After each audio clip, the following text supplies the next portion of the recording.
لا حول ولا قوة إلا بالله العلي العظيم.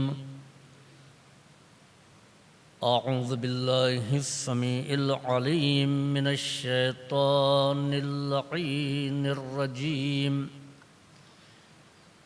بسم الله الرحمن الرحيم.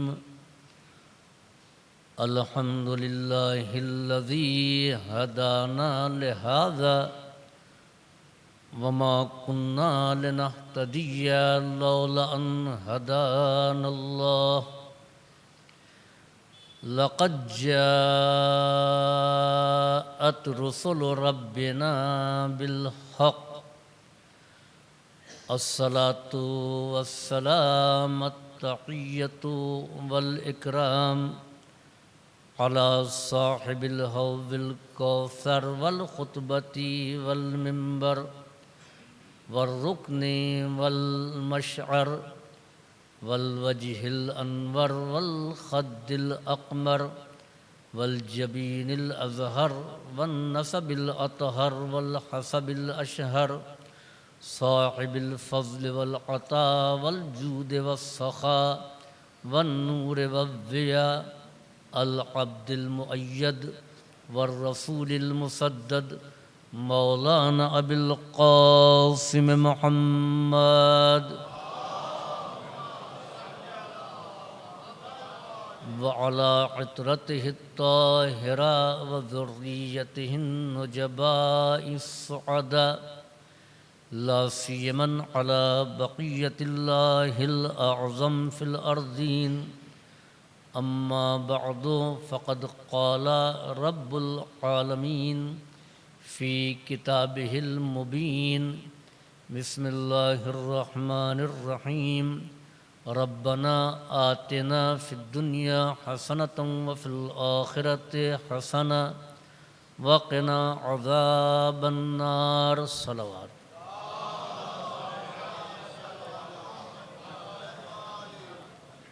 رحیم و کریم پروردگار نے جہاں اپنے بندوں کو اپنی بارگاہ میں دعا کرنے کا حکم دیا ہے، وہیں طریقۂ دعا اور سلیقۂ طلب سے بھی باخبر کیا ہے۔ قرآن کریم میں انبیاء کی چند دعائیں ہیں جن میں خاتم المرسلین حضرت محمد مصطفیٰ صلی اللہ علیہ وآلہ وسلم کی یہ دعا کہ ربنا آتنا فی الدنیا حسنۃ وفی الآخرۃ حسنہ وقنا عذاب النار، پروردگارا ہم کو دنیا میں بھی اچھائیاں عطا فرما اور آخرت میں بھی نیکیاں عنایت فرما، وقنا عذاب النار، اور ہم کو عذاب نار سے محفوظ رکھ۔ یہ دعا تمام دعاؤں کی جامع ترین دعا ہے۔ اس دعا میں جتنے قسم کی خوبیاں یا جتنی ضرورتیں انسان کو دنیا کے لیے ہیں اور یہ آخرت میں اس کو جو چاہیے سب کے سب کو سمیٹ دیا ہے۔ خاص بات یہ ہے کہ نہ فقط دنیا کے لیے دعا کرنے کے لیے کہا گیا ہے اور نہ دنیا کو نظر انداز کر کے صرف آخرت کے لیے دعا مانگنے کے لیے کہا گیا ہے۔ ہم یہ سمجھتے ہیں کہ دنیا میں اگر ہم کچھ کرتے ہیں تو یہ بہت ہی خراب چیز ہے، اور جو آدمی دنیا داری میں لگا رہتا ہے مذہبی سماج میں اس کو بہت اچھا نہیں سمجھا جاتا، اور یہ کہا جاتا ہے یہ تو دنیا دار ہے۔ اسی طریقے سے کچھ لوگ وہ ہیں کہ جو صرف روحانیت کے جنبے کی طرف زیادہ زور دیتے ہیں، دنیا کی ذمہ داریوں سے اپنے آپ کو یہ کہہ کر کے بچاتے ہیں کہ ہم تو اللہ والے ہیں، جبکہ دین ان دونوں باتوں سے روکتا ہے۔ پیغمبر اسلام نے جو پہلا خطاب کیا تو مجمع سے آپ نے یہی ارشاد فرمایا، ایھا الناس، میں تمہاری طرف وہ پیغام لے کر کے آیا ہوں کہ جس میں خیر دنیا بھی ہے اور خیر آخرت بھی ہے۔ نہ ہی یہ پیغام صرف دنیا کے لیے ہے اور نہ ہی یہ پیغام صرف آخرت کے لیے ہے۔ اور پھر آپ نے فرمایا کہ لیس منا من ترک الدین للدنیا ولیس منا من ترک الدنیا للدین۔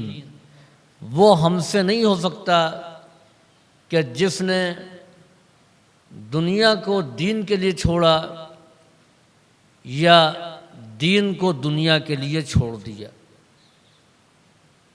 انسان کو دنیا کے تقاضوں کو بھی پورا کرنا ہے اور دین کے تقاضوں کو بھی پورا کرنا ہے۔ امیر المومنین علی بن ابی طالب علیہ السلام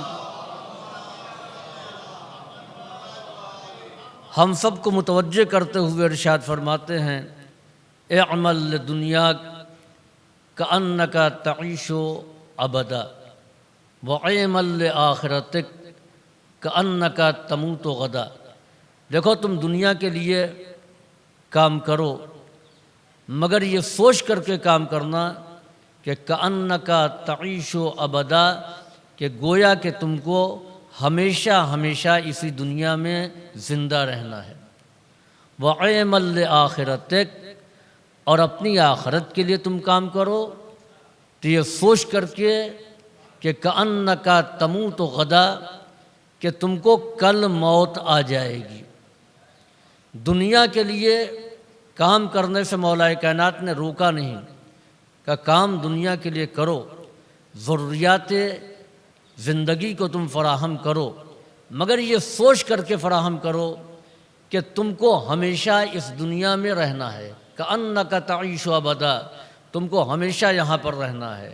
آخرت کے لیے جب تم کام کرنا تو یہ سمجھتے ہوئے کرنا کہ تمہارے پاس وقت بہت کم ہے۔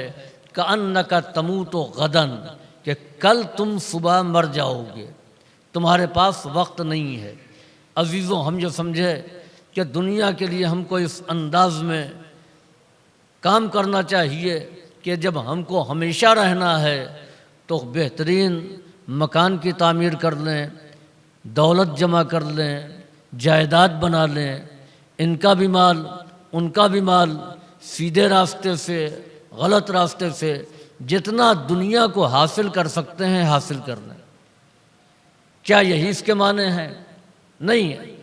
امیر المومنین نے فطرت انسانی کو پیش نظر رکھتے ہوئے یہ بات کہی، انسان کی فطرت یہ ہے کہ جس کام کے لیے وقت بہت ہوتا ہے اس کو آج اور کل پر ٹالتا ہے۔ مثال کے طور پر کسی نے اپلائی کیا ہندوستان کے باہر جاب کے لیے، ساری فارمیلٹیز پوری ہو گئی، لیکن وہاں سے جو جواب آیا کہ جاب تو آپ کو ملے گی 1 سال کے بعد، 1 سال کے بعد آپ کو یہاں پر آنا ہے، ویزا آپ کے پاس پہنچ جائے گا، ٹکٹ کمپنی آپ کو دے دی گی۔ اب 1 سال بعد جانا ہے تو آدمی سفر کی تیاری آج بیٹھ کر کے نہیں کرے گا، اس لیے کہ وقت ہے، کل تیاری کر لے گا، پرسوں تیاری کر لے گا، 6 مہینے بعد تیاری کر لے گا۔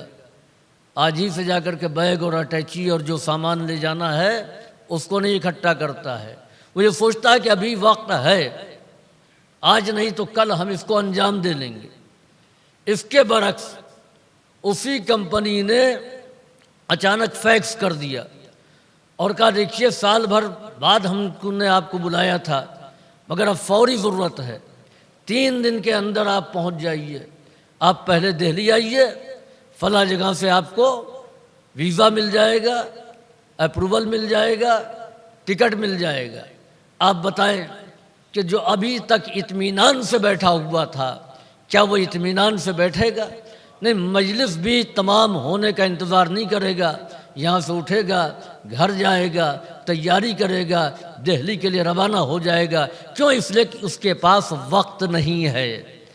امیر المومنین یہی کہہ رہے ہیں کہ جب دنیا کمانا ہو تو اس کے لیے تمہارے پاس یہ سوچو بہت وقت پڑا ہوا ہے، آج نہیں کمایا تو کل کما لیں گے، کل نہیں حاصل کیا تو پرسوں حاصل کر لیں گے، لیکن آخرت کے لیے جب کام کرنا ہو تو یہ سوچ کر کے کرنا کہ تمہارے پاس وقت بہت کم ہے۔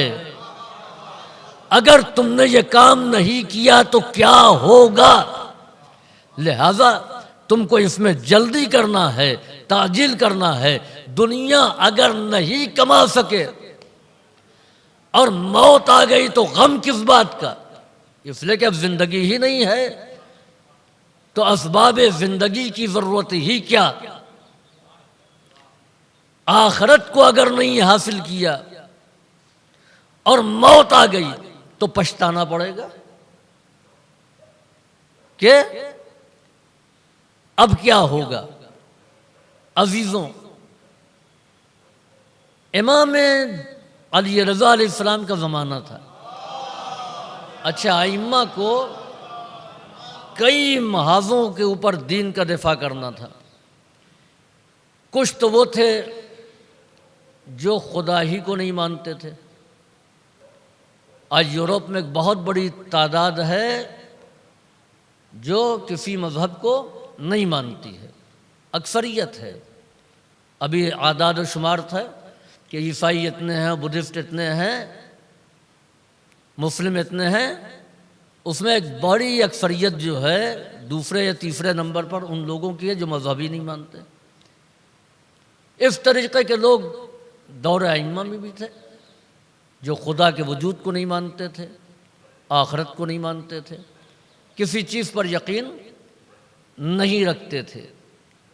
کچھ وہ تھے جو خدا کو مانتے تھے مگر ایک خدا کو نہیں تسلیم کرتے تھے، وہ کہتے تھے بہت سے ہیں۔ تو امام علی رضا علیہ السلام کے زمانے میں مامون رشید کی حکومت تھی۔ ایک شخص مسلمانوں کے درمیان آیا اور ان سے سوال کرنے لگا کہ یہ بتاؤ کہ یہ تم نماز کیوں پڑھتے ہو، یہ دن بھر بھوکے کیوں رہتے ہو، پیسہ جمع کرتے ہو اور پھر تم زکوٰۃ دے دیتے ہو، محنت تمہاری ہے اور اس میں سے تم دوسروں کو دے دیتے ہو، تم اتنا لمبا سفر کر کے ایک گھر کا چکر لگاتے ہو، بہت سی چیزیں ہیں تم یہ کہہ کر کے چھوڑ دیتے ہو کہ یہ جائز نہیں ہے، حرام ہے، تو زندگی کا کوئی مزہ تم کو تو ملتا نہیں ہے، آخر یہ تم ایسا کیوں کرتے ہو؟ تو مسلمانوں نے جواب دیا کہ ہم ایسا اس لیے کرتے ہیں کہ مرنے کے بعد نیک کام پر ہم کو انعام ملے گا اور ہمارے خراب اعمال پر ہم کو سزا دی جائے گی۔ اس نے کہا اگر ایسا نہ ہوا تو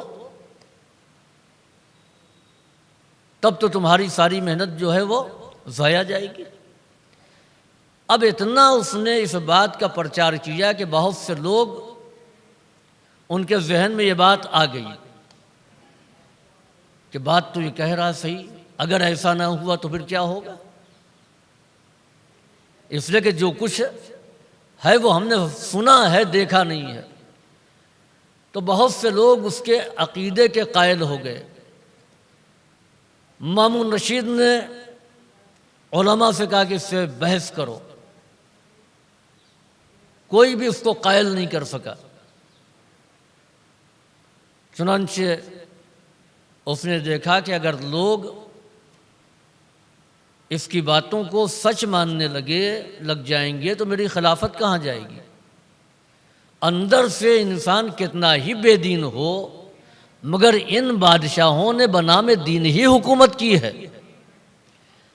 اب دین کا درد ہو یا نہ ہو، مگر اس بات کا درد ہے کہ جب مذہب کے ماننے والے ہی نہیں رہیں گے تو پھر خلیفۃ المسلمین کی حیثیت کیا رہ جائے گی۔ امام رضا علیہ السلام کے پاس پیغام کہلوایا اور یہ کہا کہ آپ اپنے جد کے دین کو بچائیے، جب حکومت کرنا ہوتی ہے تو ہمارے باپ کا دین، جب کوئی وقت آتا ہے تو آپ کے جد کا دین۔ امام نے کہا کوئی مسئلہ نہیں، ہمارا کام ہے ہدایت کرنا، رہنمائی کرنا۔ امام علیہ السلام دربار میں تشریف لائے، کہا بلاؤ اس کو۔ جب وہ شخص آیا تو امام نے کہا کہ تم ان سے کہہ رہے ہو کہ میں ان سے بحث کروں، باتیں کروں؟ یہ تو انتہائی جاہل اور احمق آدمی نظر آتا ہے، بیوقوف، اس سے میں بات کیا کروں؟ یہ سننا تھا کہ اس کو بھی جلال آ گیا، آپ کیسی باتیں کر رہے ہیں؟ آپ کی قوم کے علماء میرا مقابلہ نہیں کر سکے اور آپ کہہ رہے ہیں جاہل، آپ کہہ رہے ہیں بیوقوف۔ جو لوگ اپنے آپ کو عقل مند سمجھتے ہیں وہ میری بات کا جواب نہیں دے سکے۔ امام نے کہا میں تم سے بات کیا کروں، تم کو تو سوال کرنے کی بھی تمیز نہیں ہے۔ اس کو حیرت ہوئی، کیسی بات آپ کر رہے ہیں؟ کہا تم یہی تو کہہ رہے ہو کہ مرنے کے بعد اگر نہ جگایا گیا، سوال اور جواب نہ ہوا، جزا اور سزا نہ ہوئی، تو پھر یہ ساری محنت رائے گاں جائے گی اور پچھتانا پڑے گا۔ تو تم نے سوال بھی کیا اور اس کا جواب بھی دے دیا کہ مرنے کے بعد جب نہیں اٹھایا جائے گا تو پچھتانا پڑے گا۔ تو جب ہم مرنے کے بعد تمہارے بقول اٹھائے ہی نہیں جائیں گے، جاگیں گے ہی نہیں، تو پچھتاوا کس بات کا ہے؟ پچھتائیں گے کس بات پر؟ اس لیے کہ مر گئے، ختم ہو گیا قصہ۔ پچھتاوا تو اس وقت ہوگا جب مرنے کے بعد جگائے جائیں گے اور سوال و جواب ہوگا، حساب و کتاب ہوگا، میزان اعمال کو نصب کیا جائے گا، صراط سے گزارا جائے گا۔ تو احمق، پچھتانا ہم کو نہیں پڑے گا، پچھتانا تجھ کو پڑے گا۔ صلوات بھیجیے بر محمد و آل محمد۔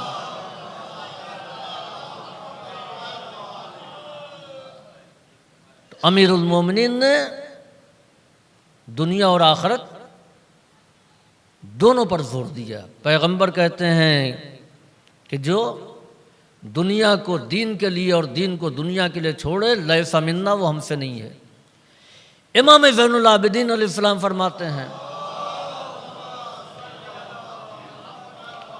اخوانی و اصدقائی علیکم بالآخرہ ولا اوصیکم بالدنیا فإنکم علیہا و بہا متمسکون۔ اے میرے بھائیوں، اے میرے دوستوں، تمہارے لیے ضروری ہے کہ تم آخرت کی تیاری کرو۔ ولا اوصیکم، اور میں تم کو وصیت نہیں کرتا دنیا کی۔ کیوں وصیت نہیں کرتا؟ فإنکم علیہا، کہ تم لوگ اس پر ہو، وبہا متمسکون، اور اسی سے وابستہ ہو۔ دنیا تمہارے خوب سمجھ میں آ رہی ہے، آخرت نہیں سمجھ میں آ رہی ہے، لہذا میں آخرت کے لیے تم کو وصیت کرتا ہوں، دنیا سے منع نہیں کیا۔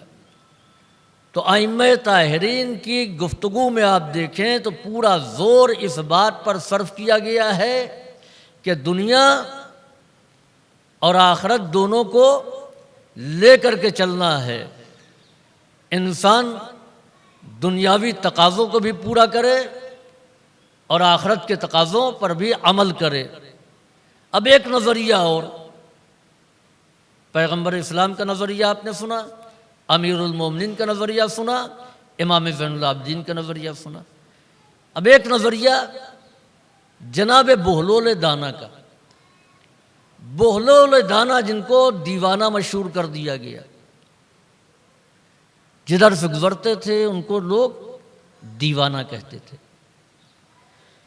بہلول ان کے طعنوں کو سنتے تھے اور ان کے طعنوں کا جواب نہیں دیتے تھے، صرف آہستہ سے اتنا کہتے تھے کہ تم مجھے دیوانہ کہہ رہے ہو، مجھے تمہارے دیوانہ کہنے پر کوئی تعجب نہیں ہے، اس لیے کہ تمہارے بزرگوں نے صاحب عقل کل پیغمبر کو دیوانہ کہا ہے، میری کوئی حیثیت نہیں ہے۔ چنانچہ بہلول دانا ایک میدان میں بہت بڑی سی لکڑی، درخت کا تنا، اس کو ایک سرے سے اٹھاتے تھے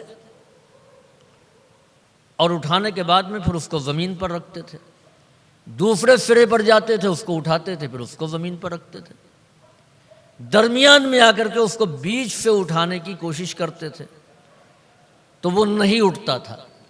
بہت سے لوگوں نے دیکھا اور دیکھ کر کے وہ آگے چلے گئے، اس لیے کہ ان کو معلوم ہے کہ یہ بیچارے دیوانے ہیں۔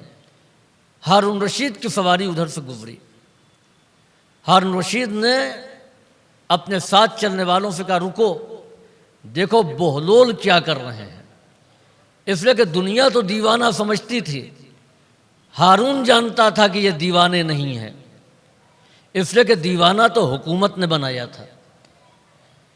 رک گیا اور بہلول سے پوچھا، بہلول اس میدان میں تم یہ کیا کر رہے ہو؟ بہلول نے جواب دیا کہ تم ہوتے کون ہو مجھ سے پوچھنے والے، میں جو چاہو یہ کروں، آپ ہوتے کون ہیں؟ یاد رکھیں کہ اہل بیت کے در سے وابستہ انسان شوکت و سطوت شاہی سے مرعوب نہیں ہوتا۔ اسی انداز میں جواب دیا۔ چنانچہ ہارون رشید نے کہا کہ بھائی غلطی ہو گئی، چلیے ہم نے پوچھ لیا ہے، اب تو آپ بتا دیں۔ بہلول نے کہا سنو، یہ جو بڑی سی بھاری بھرکم لکڑی ہے، اس کے ایک سرے کا نام میں نے دنیا رکھا ہے اور دوسرے سرے کا نام میں نے آخرت رکھا ہے۔ جب میں دنیا والا سرا اٹھاتا ہوں تو یہ سرا تو اٹھ جاتا ہے، دنیا میرے ہاتھ میں آ جاتی ہے، مگر آخرت والا سرا نیچے رہتا ہے۔ جب میں اس سرے پر جاتا ہوں، آخرت والا سرا اٹھاتا ہوں تو وہ سرا تو اٹھ جاتا ہے، مگر دنیا والا سرا نیچے رہتا ہے۔ درمیان میں آ کر کے میں کوشش کرتا ہوں کہ دونوں کو اٹھا لوں تو نہ یہ اٹھتا ہے نہ وہ اٹھتا ہے۔ بہلول نے کہا سمجھے، تم یا تو دنیا دار رہو یا اللہ والے بن جاؤ، اپنی بے دینی پر دین کا نقاب مت ڈالو، اپنی بے دینی پر دیداری کا ملمہ مت چڑھاؤ، یا دنیا دار ہو جاؤ اور یا دیدار بن جاؤ۔ صلوات بھیجیے بر محمد و آل محمد۔ تو بہلول نے کہا کہ دونوں ایک ساتھ نہیں ہو سکتا، یا انسان دنیا دار ہو یا انسان دیدار ہو۔ پیغمبر کہہ رہے ہیں کہ نہیں، دونوں کو نہیں چھوڑا جا سکتا۔ امیر المومنین فرماتے ہیں کہ دونوں کے لیے عمل کرو۔ امام زین العابدین کہتے ہیں کہ نہیں، دونوں کے لیے کام کرنا ہے۔ اب خود نہج البلاغہ میں اگر آپ دیکھیں تو امیر المومنین نے دنیا کی مذمت کی ہے۔ پورے نہج البلاغہ میں خطبات ہیں، کلمات قصار ہیں، جس میں دنیا کی بھرپور مذمت کی ہے۔ الدنیا ضرارۃ و شرارہ، دنیا ضرر پہنچانے والی ہے، دنیا شرانگیزی کرنے والی ہے۔ آپ فرماتے ہیں کہ مثل الدنیا کا ظل زائل، یہی ایک فقرہ دنیا کی حقیقت کے لیے کافی ہے۔ امیر المومنین کے بے شمار فقرات اور خطبات کو چھوڑ دیا جائے، صرف ایک جملہ کہ مثل الدنیا کا ظل زائل، دنیا کی مثال ڈھلتے ہوئے سائے کے ہے۔ اب آپ دیکھیے کہ اس میں کتنی لطافت ہے۔ پہلی چیز یہ ہے کہ سائے کا اپنا کوئی وجود نہیں ہوتا، وہ کسی وجود کا عکس ہوتا ہے۔ دوسرے یہ کہ جب آپ سورج کے سامنے ہوں گے تو سایہ آپ کے پیچھے ہوگا، اور جب آپ سورج کے آگے ہوں گے، سورج آپ کے پیچھے ہوگا تو سایہ آپ کے آگے ہوگا۔ یعنی سایہ وہ ہے جو نور کے ساتھ نہیں چل سکتا، ہمیشہ نور کے مخالف رہے گا۔ تیسری چیز یہ ہے کہ سائے کو اگر انسان پکڑنا چاہے تو وہ سائے کو نہیں پکڑ سکتا ہے، سایہ اس کی دسترس میں نہیں آ سکتا ہے۔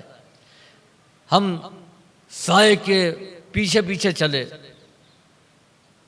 سورج پیچھے ہے، سایہ ہمارے سامنے پڑ رہا ہے، ہم یہ چاہتے ہیں کہ ہم سائے کے برابر ہو جائیں یا سائے سے آگے نکل جائیں۔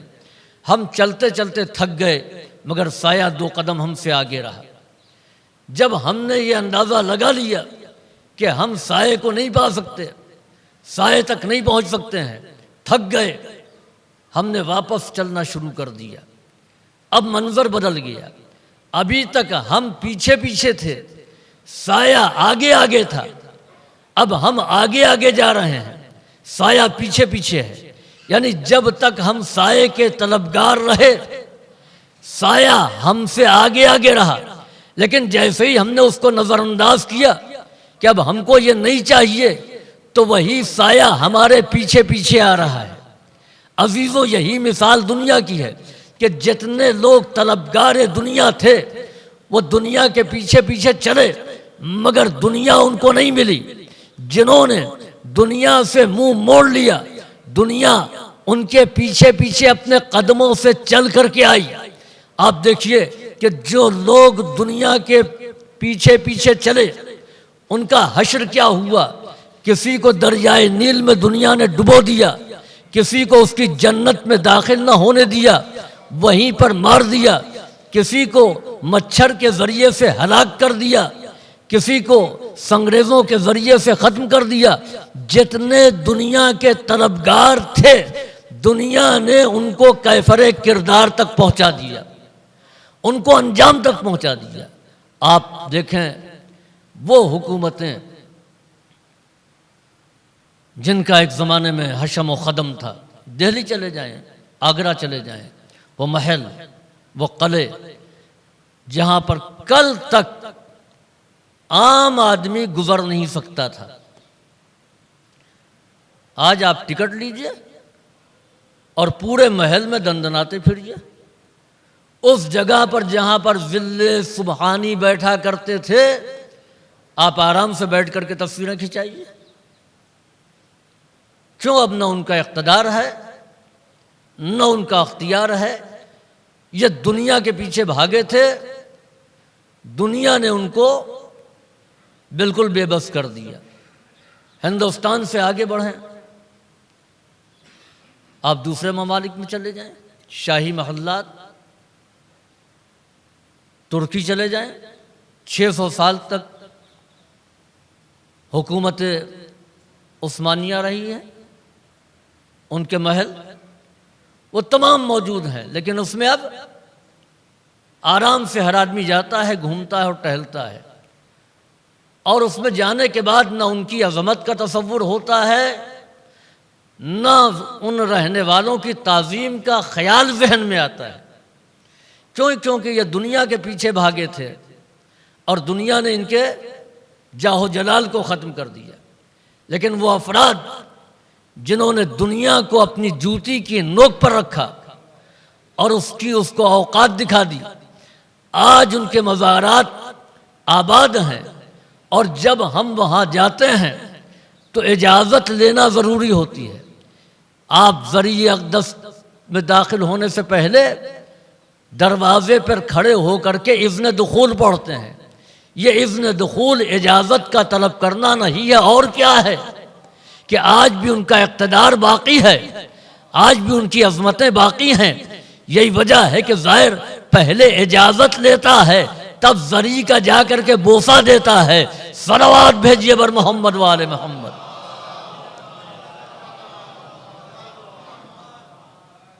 عزیزوں، امیر المومنین کا دنیا کی مثال سائے کے مانند ہے، یعنی سائے کے پیچھے جو جائے گا اس کو سایہ نہیں ملے گا، جو اس کے پیچھے نہیں جائے گا یہ دنیا اپنے قدموں سے خود چل کر کے آئے گی۔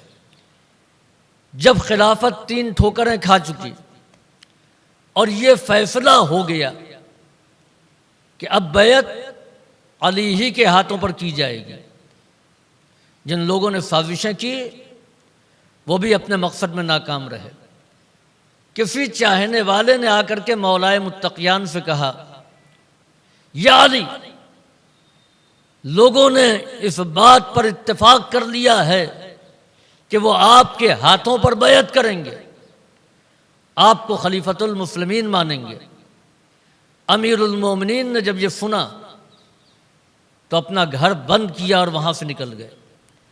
ہم اور آپ ہوتے اور یہ معلوم ہوتا کہ کوئی منصب ملنے والا ہے تو گھر کے سامنے دری بچھا دیتے، کرسیاں لگا دیتے، لوگوں کا انتظار کرتے۔ امیر المومنین وہاں سے نکل گئے، لوگ تلاش کرتے ہوئے آئے، معلوم ہوا کہ مولا کائنات یہاں نہیں ہے۔ کہاں ہیں؟ کہ مدینے کے باہر۔ ڈھونڈتے ہوئے لوگ وہاں پر پہنچ گئے اور ایک ہجوم اکٹھا ہو گیا، یا علی ہاتھ پھیلائیے، ہم آپ کے ہاتھ پر بیعت کریں گے۔ آپ دیکھیے کہ جو سائے کے پیچھے جاتا ہے سایہ اس کو نہیں ملتا ہے۔ امیر المومنین نے ہمیشہ حکومت کو جوتی کے نوک پر رکھا، اب حکومت خود اپنے قدموں سے چل کر کے علی کے قدموں تک آ چکی ہے۔ نہج البلاغہ میں آپ نے اس کا ذکر کیا ہے کہ اتنا مجبور کیا گیا کہ میری رضا میرے دوش سے گر گئی، میرے فرزند لوگوں کو مجھ سے دور کرتے کرتے مجمع کے درمیان پسے جا رہے تھے۔ اس وقت امیر المومنین نے کہا، اچھا رک جاؤ، میں بیعت لینے کے لیے تیار ہوں مگر میری شرط۔ آپ نے ایک سوال کیا مجمع سے، یہ بتاؤ کہ کل مجھ میں کون سی کمی تھی کہ تم نے ہمارے ہاتھوں پر بیعت نہیں کی، اور آج میرے اندر کون سا کمال آ گیا ہے کہ تم بیعت کرنے کے لیے میرے پاس آ گئے اور اتنا بے چین ہو۔ مجمع میں سناٹا چھایا ہوا تھا، کسی نے کوئی جواب نہیں دیا۔ مجمع کا سکوت بتا رہا ہے کہ علی جیسے کل تھے ویسے آج بھی ہیں۔ علی کے اندر جتنے کمالات کل تھے اتنے ہی کمالات آج ہیں۔ مجمع خاموشی سے اقرار کر رہا ہے کہ ہم غلطی پر تھے۔ تو آپ نے فرمایا کہ جب بیعت ہونا تو یہاں پر نہیں، مدینہ چلو، مسجد میں چلو۔ سب آ گئے مسجد میں۔ امیر المومنین منبر پر گئے اور جب منبر پر پہنچے تو مجمع سے سرگوشی ہونے لگی۔ سب نے لکھا، طبری وغیرہ نے تمام تاریخ میں اس کو تفصیل سے لکھا ہے۔ امیر المومنین نے ان سرگوشیوں کو جب سنا اور دھیرے دھیرے ایک دوسرے سے کہنا شروع کیا تو پھر ایک شور ہو گیا۔ تو آپ نے فرمایا، ما ہاذہ الضجہ، یہ شور کیسا ہے؟ ابھی تو بیعت کا آغاز بھی نہیں ہوا ہے۔ اگر تم کو بیعت نہیں کرنا ہے تو میں چلا جاتا ہوں۔ مجمع نے کہا، بات یہ نہیں ہے، بات یہ ہے کہ آپ منبر پر اس جگہ بیٹھ گئے ہیں جہاں پر رسول اللہ بیٹھا کرتے تھے۔ پیغمبر کے بعد احترام پیغمبر میں کوئی اس جگہ پر نہیں بیٹھا۔ تو امیر المومنین کا تاریخی جملہ جو مورخین نے لکھا، آپ نے فرمایا کہ ہذہ الخشبہ لقد وضعت قدمی علی کتف رسول اللہ، یہ تو لکڑی ہے، میں نے اپنے دونوں قدم رسول اللہ کے دوش پر رکھے ہیں، میں راکب دوش رسول ہوں۔ عزیزوں یاد رکھیں کہ جانشین یہ دو لفظ کا مرکب ہے۔ جا کے معنی جگہ، نشین کے معنی بیٹھنے والا، یعنی پہلے والا جہاں پر بیٹھا تھا اس جگہ پر دوسرا آ کر کے بیٹھ جائے تو وہ جانشین کہلاتا ہے۔ گویا امیر المومنین نے اپنے اس عمل سے یہ ثابت کر دیا کہ باقی کا رسول اللہ کی جگہ پر نہ بیٹھنا اس بات کی دلیل ہے کہ ہم جانشین نہیں ہیں، ہمارا اس جگہ پر بیٹھنا اس بات کا اعلان ہے کہ ہم جانشین پیغمبر ہیں۔ صلوات بھیجیے بر محمد و آل محمد۔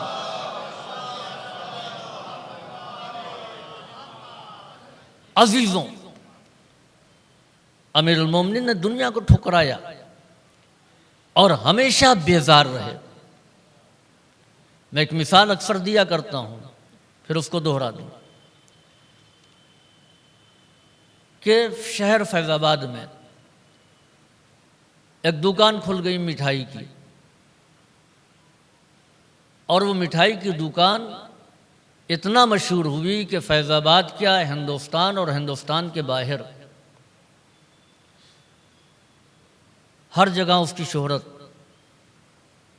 اور ہر آدمی کہیں سے بھی فیض آباد آتا ہے تو وہ اس دکان سے جا کر کے مٹھائی ضرور لیتا ہے، یا فیض آباد سے کوئی آنے والا ہوتا ہے تو فرمائش ہوتی ہے کہ فلاں حاجی صاحب کی دکان سے جا کر کے مٹھائی لے آئیے۔ اتفاق سے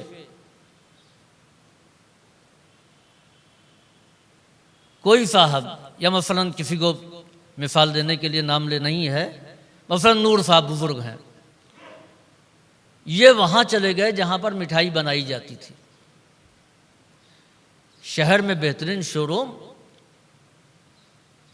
10-20 آدمی اس کو سیل کرنے والے سیلس مین، بھیڑ لگی ہوئی ہے، مٹھائیاں تل رہی ہیں، پیک ہو رہی ہیں۔ یہ وہاں چلے گئے جہاں مٹھائی بنائی جاتی ہے۔ شہر سے دور لکھنؤ روڈ پر 10 کلومیٹر آگے معلوم یہ ہوا کہ یہ حاجی صاحب کی دکان کا ورکشاپ ہے۔ اب جو اندر گئے انہوں نے جا کر کے دیکھا کہ بڑی گندگی ہے، مکھیاں بھن بھنا رہی ہیں، گندگی تو گندگی، کثافت تو کثافت، نجاست بھی، کتا برتن کو چاٹ لے رہا ہے، وہیں پیشاب کر دے رہا ہے، نہ اس کو دھولا جاتا ہے، نہ اس کو صاف کیا جاتا ہے، نہ کوئی غوطہ ہے، نہ کوئی طہارت ہے، مٹھائی اسی میں بن رہی ہے۔ گھنٹوں کھڑے ہو کر کے انہوں نے مٹھائی کے بننے کا جائزہ لیا۔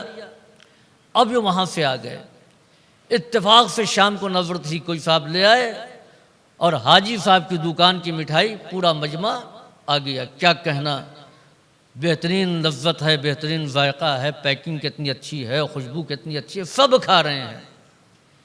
نور صاحب شریک ہیں مگر یہ نہیں چکھ رہے ہیں۔ کسی نے کہا آپ بھی نوش فرمائیے، کہا نہیں مجھے مت دیجیے، میں نہیں کھاؤں گا۔ ارے نذر ہے، کہا ہاں نذر ہے مگر میں نہیں کھا سکتا، آپ کھا رہے ہیں آپ کھائیں۔ اب آپ دیکھیے کہ باقی لوگ اس مٹھائی پر مرے کیوں جا رہے ہیں اور یہ اس مٹھائی سے بیزار کیوں ہیں؟ اس لیے کہ باقی لوگ اس وقت موجود نہیں تھے جب مٹھائی بن رہی تھی، یہ اس وقت موجود تھے جب مٹھائی بنائی جا رہی تھی۔ اب سمجھ میں آیا کہ لوگ دنیا پر مرے کیوں جا رہے تھے، علی دنیا سے بیزار کیوں تھے؟ اس لیے کہ سب اس وقت موجود نہیں تھے جب دنیا بن رہی تھی، علی اس وقت بھی موجود تھے جب دنیا خلق کی جا رہی تھی۔ صلوات بھیجیے بر محمد و آل محمد۔ دوسری بات یہ ہے کہ آل محمد نے دنیا کو بلندی سے دیکھا۔ سب سے زیادہ بلندی کیا ہے؟ توحید۔ شہر کا رہنے والا انسان اگر وہ دیہات میں جائے تو بلند سے بلند عمارت بھی اس کو معمولی نظر آئے گی، اس لیے کہ اس سے بمبئی سے آ رہا ہے، 40 منزلہ اور 50 منزلہ عمارتوں کو دیکھ کر کے آ رہا ہے، دبئی سے آ رہا ہے، یہاں 2-3 منزلہ اور 4 منزلہ کی کوئی حیثیت نہیں ہے۔ یہی دیہات والا جب شہر جاتا ہے کسی بڑے شہر میں تو حیرت سے دیکھتا ہے اتنی بلند عمارتیں، کیونکہ وہ عادی ہے پست مکانوں کو دیکھنے کا، یہ عادی ہے بلندیوں کو دیکھنے کا۔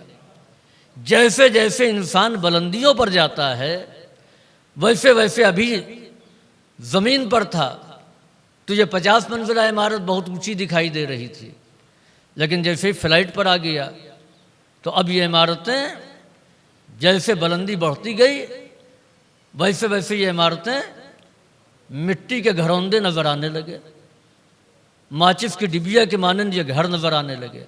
کیوں؟ ابھی تک تو یہ گھر اور یہ مکانات بہت بلند و بالا نظر آ رہے تھے، اب یہ کیوں مٹی کے گھروندے سمجھے جا رہے ہیں؟ کہ ابھی تک پستی سے دیکھ رہے تھے اب بلندی سے دیکھ رہے ہیں، جب بلندی سے دیکھا جائے گا تو پھر کوئی حیثیت نہیں ہوگی۔ یاد رکھیں آل محمد نے دنیا کو توحید کی بلندیوں سے دیکھا، یہی وجہ ہے کہ پہاڑ مٹی کے تودے نظر آئے، سونے اور چاندی جمادات کی ایک شکل نظر آئی، ہیرے اور جواہرات پتھر کی بدلی ہوئی قسمیں نظر آئیں، تاج شاہی پر جڑا جانے والا ہیرا ان کی نگاہ میں ایک پتھر سے زیادہ حیثیت نہیں رکھتا ہے۔ کیوں؟ اس لیے کہ انہوں نے بلندی سے اس دنیا کو دیکھا ہے۔ صلوات بھیجیے بر محمد و آل محمد۔ تو عزیزوں، جب دنیا کی کوئی حیثیت نہیں ہے، جب دنیا کی کوئی حقیقت نہیں ہے، تو پھر پیغمبر کیوں کہہ رہے ہیں کہ اس دنیا کو چھوڑا نہیں جا سکتا؟ نہ دنیا کو آخرت کے لیے، نہ آخرت کو دنیا کے لیے چھوڑا جائے۔ اب آئیے قرآن سے پوچھیں کہ قرآن تو بتا کہ تیری نگاہ میں دنیا کی حیثیت کیا ہے؟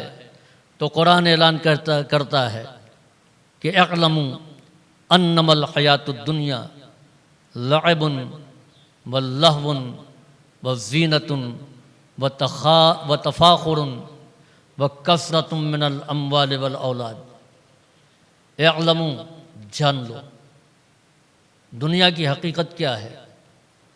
لعب، کھیل ہے، لہو، تماشا ہے۔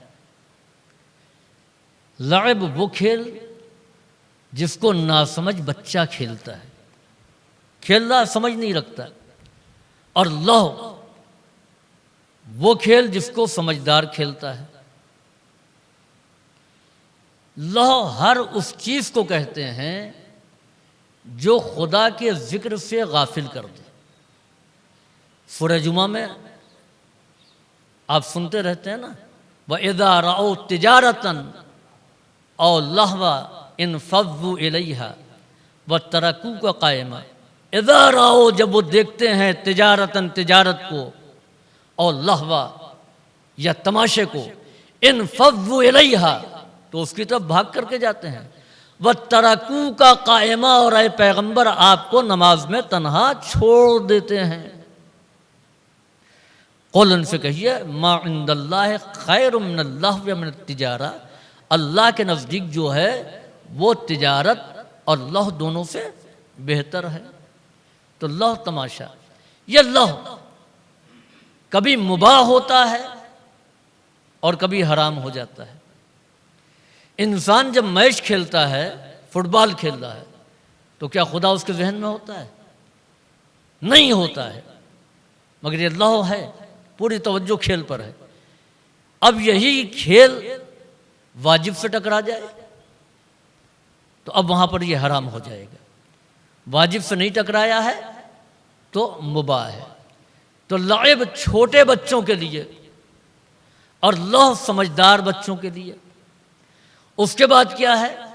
وَزِینَةٌ، اب جوان ہو گئے تو اب دلچسپی لہو لعب میں نہیں ہے، اب دلچسپی ہے بننے اور سنورنے میں، لباس کیسا ہونا چاہیے، بالوں کا انداز کیسا ہونا چاہیے، جوتے کیسے ہونے چاہیے، اور مردوں سے زیادہ یہ احساس عورتوں میں پایا جاتا ہے۔ یہاں تو ایک ہی لباس میں کئی پروگرام اٹینڈ کر لیا، لیکن وہاں ہر پروگرام کے لیے الگ لباس چاہیے، مجلس میں شرکت کے لیے الگ لباس چاہیے۔ یہ بھی المیہ ہے کہ غم بھی جشن کے عنوان سے مناتے ہیں، تبھی تو لباس کا ذخیرہ محرم سے پہلے، محرم کے لیے لباس سلوانا کیا ہے؟ یہ تو ویسے ہی ہے جیسے ایک شاعر پڑھ رہا تھا، مجمع تعریف کر رہا تھا، جشن غم حسین منائے تمام رات۔ تو یہ جو تیاری ہے یہ اسی فکر کی ہے، جشن غم حسین۔ تو زینت، اس کا احساس مردوں سے زیادہ عورتوں میں ہے۔ اور یاد رکھیں کہ جہاں پر پہچان صرف لباس بن جائے تو وہاں اخلاص رخصت ہو جاتا ہے۔ اس لیے کہ بہت سے ایسے گھرانے ہیں اور بہت سی ایسی خاتون ہیں کہ جو مختلف لباس نہیں خرید سکتی ہیں، طرح طرح کے لباس پہن کر کے نہیں آ سکتی ہیں، کم سے کم ان کو شرمندہ تو نہ کیجیے، عام لباس میں لیجیے۔ ساری زینتیں جو ہیں وہ شوہر کے لیے ہے، دوسروں کے لیے نہیں ہے۔ شوہر کے لیے جتنے چاہیے لباس بدل لیے، دوسروں کے لیے زیب و زینت کرنا حرام ہے، جائز نہیں ہے۔ تو زینت ہے، زینت کے بعد ہے فخر و مباحات و تفاخر بینکم، اور آپس میں فخر و مباحات۔ اب جوانی سے جب آگے بڑھے، ادھیڑ عمر کی منزل آئی، تو فخر و مباحات ہے۔ کسی منصب پر پہنچ گئے تو اس کا فخر ہے، خود نہیں بیٹا صاحب منصب ہے تو اسی پر فخر ہے، خاندان میں کوئی پہنچ گیا تو اس پر فخر و مباحات ہے۔ جبکہ امیر المومنین فرماتے ہیں کہ لیس الفتى من یقول کان ابی ان الفتى من یقول ہا انا ذا، وہ فتح نہیں ہے جو یہ کہے کہ میرے باپ دادا ایسے ہیں، فتح وہ ہے جو کہے کہ میں ایسا ہوں۔ تو فخر و مباحات، عربوں میں یہ جراثیم بہت زیادہ پایا جاتا تھا۔ اسلام آنے کے بعد بھی اپنے قبیلے کا فخر، اپنی قوم کا فخر، مدینے میں لوگ بیٹھے ہوئے ہیں، اب تو ایک اسلامی سماج اور اسلامی معاشرہ ہے نا، اس میں بھی بیٹھ کر کے لوگوں نے اپنے اپنے قبیلے کے افتخار کو بیان کرنا شروع کر دیا۔ سلمان فارسی ان کے درمیان ہے۔ سلمان فارسی سے ان عرب نے کہا کہ تم بھی تو کچھ بیان کرو، تمہارا افتخار کیا ہے؟ سلمان فارسی فارس کے رہنے والے تھے، جو چاہتے بیان کرتے، اور کسی کمزور گھر کے نہیں تھے، جاگیردار کے بیٹے تھے، اکلوتے بیٹے تھے، سب چھوڑ کر کے آئے تھے۔ جب جناب سلمان سے لوگوں کا اصرار بڑھا تو سلمان فارسی نے کہا سنو، میں اپنا تعارف 2 لفظوں میں کراتا ہوں کہ کنت فقیرا فاغنانی اللہ بمحمد، میں تو فقیر تھا، اللہ نے محمد کے ذریعے مجھے غنی بنایا۔ اے سلمان آپ فقیر کیسے؟ آپ تو جاگیردار کے بیٹے، بہت بڑی جاگیر چھوڑ کر کے آئے ہیں۔ سلمان جواب دیں گے کہ میں دولت کا فقیر نہیں تھا، میں ایمان کا فقیر تھا۔ اللہ نے پیغمبر کے ذریعے مجھے ایمان کی دولت دی، فاغنانی اللہ بمحمد۔ تو سلمان کسی غنی کی دولت سے غنی نہیں بنے، بلکہ ایمان کی دولت سے غنی بنے، اور ایسے غنی بنے کہ صحابہ میں کوئی ان کا مقابلہ نہ کر سکا، اس لیے کہ ایمان کے 10ویں درجے پر سلمان فائز تھے۔ اس کے بعد جو تھا وہ ان سے کمتر تھا، ان کے اوپر کوئی نہیں تھا۔ دوسرا جناب سلمان فارسی نے فرمایا کہ کنت جاہلا فعلمنی اللہ بمحمد، میں جاہل تھا، اللہ نے پیغمبر کے ذریعے مجھے عالم بنا دیا۔ تو دو چیزیں سرمایہ افتخار ہیں، ایک ایمان ہے اور دوسرے علم ہے۔ اسی سے قومیں پہچانی جاتی ہیں، اسی سے قوموں کو عروج ملتا ہے، اسی سے قومیں زندہ رہتی ہیں۔ اور پھر اس کے بعد میں جب ادھیڑ عمری سے انسان آگے بڑھتا ہے فخر و مباحت سے، اب مال اور اولاد کی کثرت کا ذکر، مال اور اولاد کی کثرت کا، اتنے نواسے ہیں، اتنے پوتے ہیں، یہاں پر بھی ایک فلیٹ ہے، دہلی میں بھی ہے، لکھنؤ میں بھی ہے، اور وہاں بھی پراپرٹی، وہاں بھی۔ یاد رکھیں کہ پیغمبر کی حدیث ہے کہ انسان کی جب عمر بڑھتی ہے تو دولت کی حرص میں اضافہ ہوتا ہے۔ چنانچہ خلیفہ ہارون رشید نے اعلان کیا کہ کوئی ایسا آدمی بلایا جائے کہ جس نے پیغمبر اسلام سے روایت براہ راست کی ہو، یعنی پیغمبر کے زمانے میں زندہ رہا ہو اور اس نے پیغمبر سے کچھ سنا ہو۔ چنانچہ لوگ تلاش کرنے کے بعد 150 سال کے ایک بوڑھے کو لے کر کے آئے ہارون رشید کے پاس۔ بڑی مشکل سے اس کو لے کر کے آئے، اٹھا بیٹھا کر کے، اور وہ ہارون رشید کے سامنے جب بیٹھالا سہارا دے کر کے، تو ہارون نے کہا کہ میں چاہتا ہوں کہ کوئی ایسا آدمی جس نے براہ راست پیغمبر سے کوئی حدیث سنی ہو وہ بیان کرے، تاکہ میں ایک واسطے سے پیغمبر سے حدیث بیان کرنے والا بن جاؤں۔ وہ کہتا ہے کہ میرا بچپنا تھا، میں نے پیغمبر سے یہ سنا کہ آپ نے فرمایا کہ جب آدمی بوڑھا ہو جاتا ہے تو لالچی ہو جاتا ہے، حریص ہو جاتا ہے۔ ہارون نے اس کو 1000 دینار دیا۔ جو لوگ لے کر کے آئے تھے ان سے کہا کہ اس کو لے جاؤ۔ وہ لوگ لے کے کچھ دور چلے تو اس نے کہا رکو، مجھے خلیفہ سے ایک بات کہنی ہے۔ پھر اس کو لے کر کے پلٹ آئے۔ کیسے آنا ہوا؟ کہ میں یہ پوچھنے کے لیے آیا ہوں کہ یہ تھیلی صرف اسی سال ملے گی یا اگلے سال بھی ملے گی؟ ہر سال آپ دیں گے یا فقط 1 سال کے لیے؟ ہارون نے زیر لب کہا کہ رسول اللہ نے بالکل سچ کہا ہے۔ تو اب آپ دیکھیے کہ قرآن کہہ رہا ہے کہ دنیا کی زندگی بچپنا ہے تو لعب ہے، لڑکپن ہے تو لہو ہے، جوانی ہے تو زینت ہے، ادھیڑ عمری ہے تو فخر و مباحات ہے، اور بڑھاپا ہے تو مال اور اولاد کی کثرت ہے۔ یعنی دنیا نے ہر عمر کے لوگوں کی دلچسپی کا سامان رکھا ہے۔ تو یہی ہے حیات دنیا۔ تو کیا اسی حیات دنیا کو پیغمبر نے چھوڑنے سے منع کیا ہے؟ عزیزوں، میں اپنی گفتگو کو سمیٹتے ہوئے 2 چیزیں ہیں، ایک ہے الحیات الدنیا اور ایک ہے حیات الدنیا۔ ایک ہے صفت اور موصوف اور ایک ہے مضاف مضاف الیہ، یعنی ایک ہے دنیا کی زندگی اور ایک کا ترجمہ ہوگا الحیات الدنیا کا۔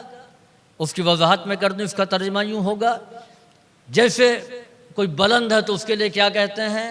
اعلیٰ۔ مرد اگر بلند ہے اس کے لیے کیا کہیں گے؟ اعلیٰ۔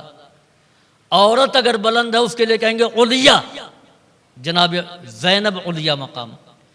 اسی طریقے سے مرد اگر پست ہے تو اس کو کیا کہیں گے؟ ادنا۔ عورت اگر پست ہے تو اس کو کہیں گے دنیا۔ الحیات الدنیا یعنی پست زندگی، اور حیات الدنیا یعنی دنیا کی زندگی۔ یاد رکھے جو بہلول نے کہا کہ دنیا کی زندگی آخرت کے ساتھ نہیں چل سکتی ہے، وہ پست زندگی کو کہا ہے۔ پست زندگی کیا ہے؟ اس میں کھیل ہے، تماشا ہے، زینت ہے، فخر و مباحات ہے، مال اور اولاد کی کثرت ہے۔ تو پست زندگی کی مذمت کی ہے امیر المومنین نے، نہ کہ دنیا کی، اس لیے کہ دنیا وہ ہے جہاں انبیاء آئے، مرسلین آئے، فرشتے آئے، اللہ نے اپنا کلام یہاں پر نازل کیا ہے۔ تو یہی وجہ ہے کہ پست زندگی سے روکا گیا ہے، دنیا سے نہیں۔ اور چنانچہ فرمایا کہ دیکھو زہد یہ نہیں ہے کہ تم کسی چیز کے مالک نہ بنو۔ مومن اچھا گھر بنوائے، مومن اچھی سواری سے چلے، مومن زیادہ سے زیادہ پراپرٹی اور جائیداد بنائے جائز طریقے سے، اس پر کوئی پابندی نہیں ہے۔ چنانچہ علاء ابن رزین حارثی نے جب بے عالی شان گھر بنوایا، امیر المومنین کو بلوایا، جب آپ تشریف لائے تو لوگ یہ سمجھے کہ آپ سرزنش کریں گے کہ اتنا پیسہ اس میں صرف کر دیا۔ امیر المومنین گھر دیکھ کر کے بہت خوش ہوئے اور کہا کہ تم کو اس سے اچھے گھر کی ضرورت ہے؟ کہ مولا پورا سرمایہ اسی میں ختم ہو گیا۔ تو آپ نے فرمایا یہاں نہیں، آخرت میں۔ کہ وہ کیسے بنایا جائے گا؟ کہ اس گھر میں تم مہمان نوازی کرو، اللہ تم کو آخرت میں اس سے اچھا گھر دے گا۔ تو عزیزوں، دین کہتا ہے کہ اس میں کوئی برائی نہیں ہے کہ آپ کسی چیز کے مالک نہ بنیں، برائی اس میں ہے کہ آپ کی کوئی چیز مالک نہ بننے پائے، گھر پر آپ کے کردار کا اثر ہو، آپ کے اٹھنے بیٹھنے پر آپ کے گھر کا اثر نہ ہو، دولت آپ کے قبضے میں ہو، آپ دولت کے قبضے میں نہ ہو، کرسی آپ کے قبضے میں ہو، آپ کرسی کے قبضے میں نہ ہو۔ معصوم سے پوچھا گیا کہ کیسے معلوم ہو کہ انسان دولت اور اقتدار کے قبضے میں ہے، اور کیسے معلوم ہو کہ اقتدار اور دولت اس کے قبضے میں ہے؟ آپ نے فرمایا کہ جب دولت آ رہی ہو، جب اقتدار آ رہا ہو، تو اس وقت دیکھو کہ اس سے پہلے اس کا انداز کیا تھا۔ دولت آنے کے بعد، اقتدار آنے کے بعد اگر انداز بدل جاتا ہے تو دیکھو کہ انداز بدل جاتا ہے تو سمجھو کہ یہ دولت کے قبضے میں ہے، یہ کرسی کے قبضے میں ہے۔ انداز نہیں بدلتا ہے تو کرسی اس کے قبضے میں ہے، انداز بدل جاتا ہے تو یہ کرسی کے قبضے میں ہے، انداز نہیں بدلتا ہے تو دولت اس کے قبضے میں ہے، انداز بدل جاتا ہے تو یہ دولت کے قبضے میں ہے۔ تو دولت کے قبضے میں جانا قابل مذمت ہے، دولت کا قبضے میں ہونا یہ لائق مذمت نہیں، قابل تعریف ہے۔ چنانچہ زرار ابن زبیانی سے امیر شام نے کہا کہ صف لی علی کے صفات بیان کرو، تو زرار نے کہا امیر مجھ کو معاف کر دو، اس لیے کہ علی کے فضائل تم سن نہ سکو گے۔ جواب ملا کہ جان کی معافی ہے، میں سننا چاہتا ہوں۔ زرار نے بیان کرنا شروع کیا، علی کی سخاوت ایسی تھی، علی کی شجاعت ایسی تھی، علی کا علم ایسا تھا، علی کا حلم ایسا تھا، علی کا کرم ایسا تھا، علی کی عبادت ایسی تھی، علی کی شجاعت ایسی تھی۔ اور پھر آخر میں ایک جملہ کا سنو، جیسے علی خلافت پانے سے پہلے تھے ویسے ہی خلافت پانے کے بعد بھی تھے، علی کا انداز نہیں بدلا۔ عزیزوں، منصب پانے کے بعد اگر کوئی بدل جاتا ہے تو سب کچھ ہو سکتا ہے، علی والا نہیں ہو سکتا، کیونکہ امیر المومنین منصب پانے کے بعد بدلے نہیں۔ تو دنیا کا حاصل کرنا یہ کوئی عیب نہیں ہے۔ میں اپنی پوری تقریر کو سمیٹ دوں ایک جملے میں کہ مال آنے کے بعد، دولت آنے کے بعد خدیجہ بنو، قارون نہ بنو۔ دولت خدیجہ کے پاس بھی تھی، دولت قارون کے پاس بھی تھی۔ اب خدیجہ کا کمال کیسے سامنے آیا اور قارون کی پستی کیسے سامنے آئی؟ قارون جناب موسیٰ کا کزن تھا، خالہ زاد بھائی، خاندان کا تھا۔ جناب موسیٰ نے کہا قارون تمہارے پاس بہت دولت ہے، تم کو زکوٰۃ دینی ہے۔ قارون نے کہا دے دیں گے۔ اب جو جناب موسیٰ نے حساب کیا تو بہت بڑی دولت. یہی مشکل ہے خمس نکالنے میں. نوجوان سے کہیے بیٹا خمس واجب ہے. ہاں مولانا صاحب کتنا ہے؟ اب اس نے حساب لگایا کہ 2500 ہیں میرے پاس. کہ 500 روپے خمس ہیں. اس نے خوشی خوشی نکال دیا. کسی صاحب دولت سے ہم نے کہا، اب انہوں نے حساب لگایا 50 لاکھ 10 لاکھ نکل جائیں گے. مولانا ابھی رہنے دیجئے، ابھی فلاں پارٹی کو دینا ہے. اب آج کا کل پر اور کل پر پرسوں کا. تو یہی قارون کے ساتھ ہوا. اب جب اتنا بڑا سرمایہ نکل جائے گا، موسیٰ اتنی بڑی دولت، رہنے دیجئے. جناب موسیٰ نے کہا وہ تو دینا پڑے گا. چنانچہ اس نے جناب موسیٰ کی نبوت سے انکار کر دیا. انکار ہی نہیں کیا بلکہ کردار جناب موسیٰ پر الزام لگایا. پست لوگوں کی پست ذہنیت یہ ہوتی ہے کہ شریف اور عزت دار لوگوں کے کردار پر وہ عیب لگا دیتے ہیں. بلند لوگ اگر کسی میں عیب پایا بھی جاتا ہے تو اس پر پردہ ڈالتے ہیں، کیونکہ وہ غیبت میں آئے گا، عیب جوئی میں آئے گا. لیکن پست انسان بھول جاتا ہے کہ غیبت ہے، یہ گناہ ہے. چنانچہ اس نے ایک عورت کو تیار کیا، دولت دی، اس نے الزام لگا دیا. لیکن جناب موسیٰ کی ہیبت سے وہ ڈر گئی. حق وہ ہے جو سر چڑھ کر کے بولتا ہے. اس نے سرعام گواہی دے دی.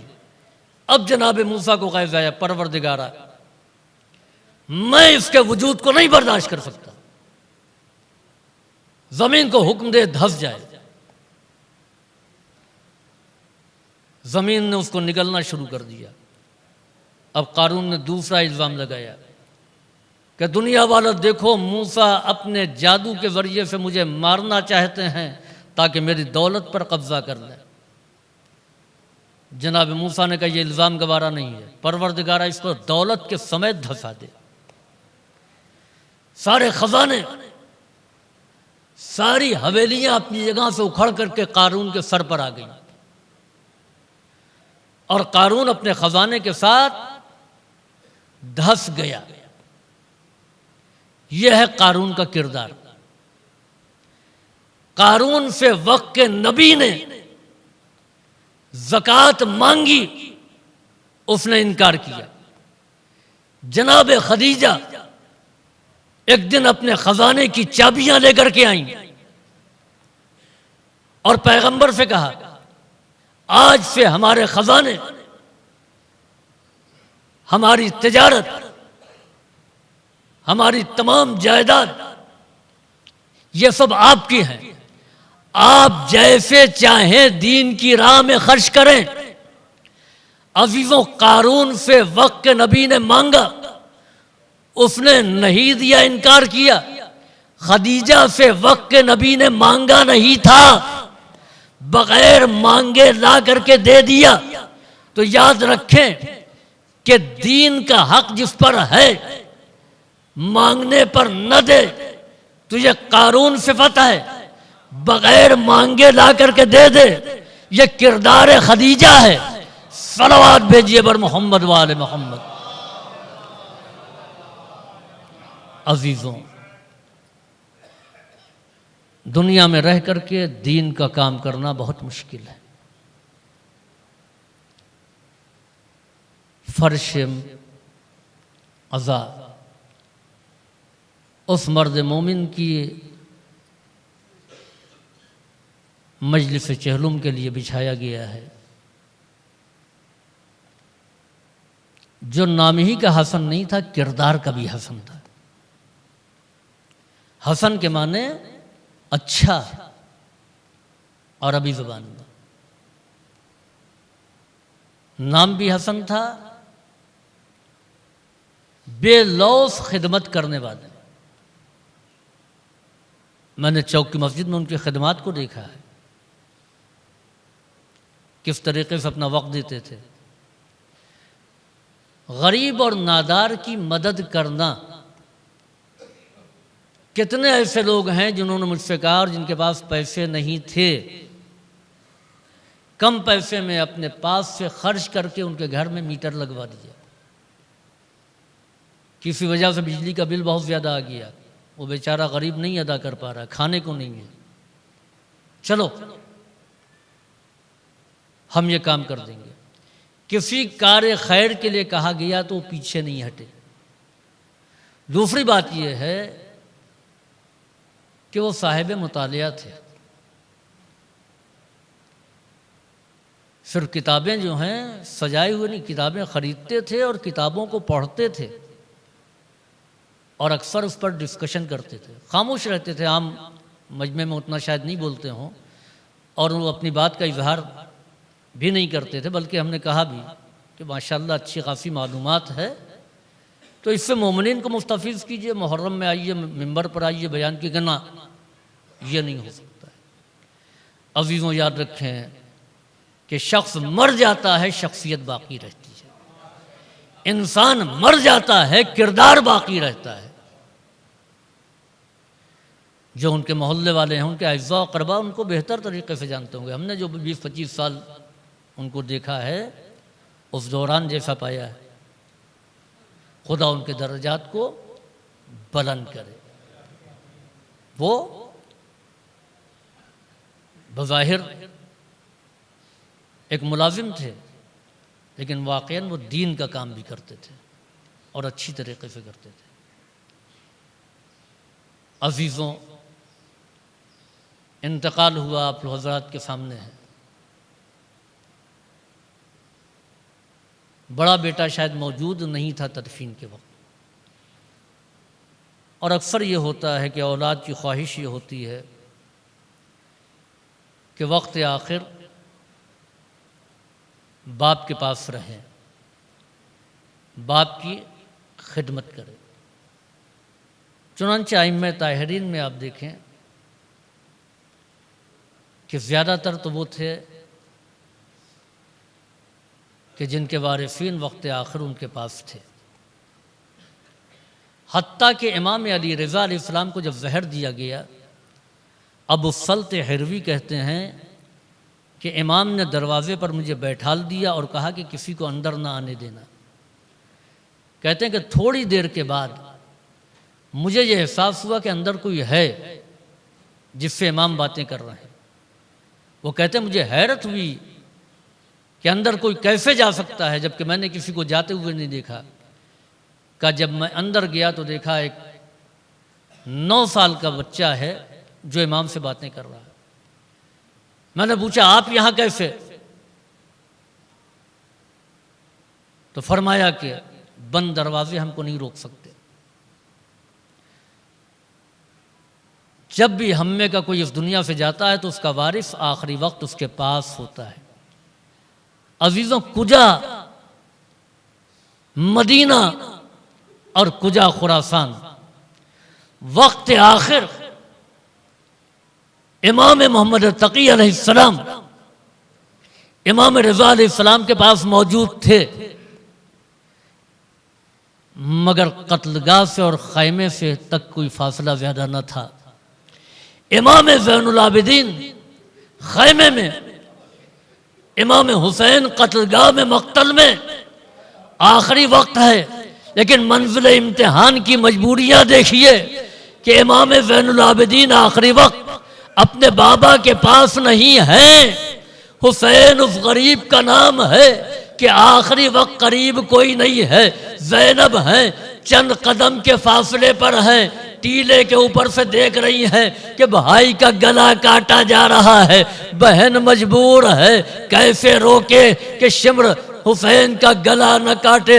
سامنے سے عمر سعد آتا ہوا دکھائی دیا. اے عمر سعد، تیرا اور ہمارا خاندان ایک ہے، ہم بھی قریشی، تو بھی قریشی. دیکھ میرے بھائی کو ذبح کیا جا رہا ہے، 1900 زخم حسین کے تنے پاک پر لگے ہوئے ہیں، اتنا لہو بہہ رہا ہے، حسین تھوڑی دیر میں دنیا سے رخصت ہو جائیں گے، مگر گلا کاٹنے کی اذیت نہ دے، گلا کاٹنے کی تکلیف نہ دے۔ پسر سعد نے کوئی جواب نہ دیا تو جناب زینب نے مدینے کا رخ کیا، ایک جملہ کہا، اے نانا، آپ جن لبوں کو بوسہ دیتے تھے، آپ جس گلے کو چومتے تھے، اس گلے کو کاٹا جا رہا ہے۔ ارے شمر کا خنجر چل گیا، زینب سے دیکھا نہ گیا۔ زینب خیمے میں پہنچی تھی کہ زمین کربلا لرزنے لگی، سیاہ اور سرخ آندھیاں چلنے لگیں۔ ارباب عزا امام سجاد کے خیمے میں جناب زینب پہنچ کر کے شانہ ہلایا، اے بیٹا عابد، کیا قیامت آ گئی ہے؟ پھوپھی اماں خیمے کا پردہ ہٹائیے۔ اب جو خیمے کا پردہ ہٹایا، باپ کے سر کو نو کے نیزہ پر دیکھا، کہا السلام علیک یا ابا عبداللہ، السلام علیک یا ابن رسول اللہ، السلام علیک ورحمۃ اللہ وبرکاتہ۔ یہ سب سے پہلی زیارت تھی جو امام سجاد نے امام حسین کے لیے پڑھی۔ اس کے بعد اشقیاء خیمے میں درائے، سکینہ کو تماچے مارے، گوشوارے کو چھین لیا، رداؤں کو سروں سے اتار لیا، سامان کو لوٹ لیا، خیام میں آگ لگا دیا۔ جناب زینب پھر امام سجاد کے خیمے میں آئی، اے بیٹا علی ابن الحسین، خیمے جل گئے ہیں، ہمارے سروں پر ردائیں نہیں ہیں، اب بتاؤ کہ تمہارا حکم کیا ہے؟ آپ نے فرمایا علیکن بالصحراء، آپ صحرا میں نکل جائیں۔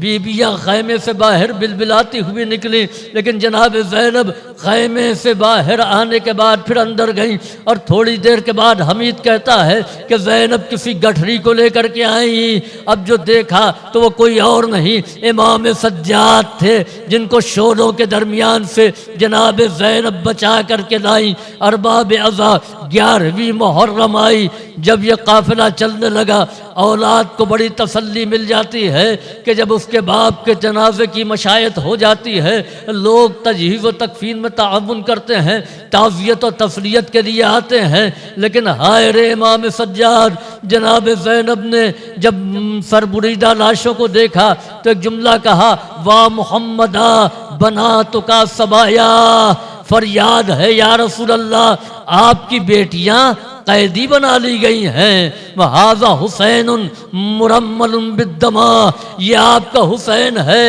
جو خون میں غلطہ پڑا ہوا ہے، مقتول اعضاء کو ٹکڑے ٹکڑے کر دیا گیا ہے۔ خدا کسی فرزند کو وہ منظر نہ دکھائے جو امام سجاد نے بڑی یاد سے دیکھا۔ حسرت کا یہ عالم تھا کہ روح قفس انفری سے پرواز کیا چاہتی تھی۔ جناب زینب نے یہ عالم دیکھا، اے بیٹا اپنے آپ کو سنبھالو، اگر تم کو کچھ ہو گیا تو ان بیواؤں کا کیا ہوگا، ان یتیموں کا سہارا کون بنے گا؟ امام سجاد نے ایک جملہ کہا، اے پھوپھی اماں، آپ دیکھتی نہیں کہ میرے بابا کا سر تن سے جدا کر دیا گیا ہے، پسلیاں توڑ دی گئی ہیں، کس طریقے سے لاشا کچلا گیا ہے۔ امام زمانہ فرماتے ہیں کہ ہمارا سلام اس شہید پر جس کی داہنی جانب کی پسلیاں توڑ کر کے بائیں جانب کر دی گئیں، اور بائیں جانب کی پسلیاں توڑ کر کے داہنی جانب کر دی گئیں۔ اے پھوپھی اماں، میں کتنا مجبور ہوں کہ اپنے بابا کی قبر بھی نہیں بنا سکتا، شہداء کی لاشوں کو دفن بھی نہیں کر سکتا۔ جناب زینب نے کہا، اے میرے لال، تمہارے بابا کی قبر بھی بنے گی، تمہارے بابا کا روضہ بھی بنے گا، زائرین زیارت کے لیے بھی آئیں گے۔ سیعلم الذین ظلموا ای منقلب ینقلبون الا لعنت اللہ علی القوم الظالمین ربنا تقبل منا انک انت السمیع العلیم اللہم افعل بنا ما انت اہلہ ولا تفعل بنا ما نحن اہلہ بجاہ محمد و آلہ الطیبین الطاہرین۔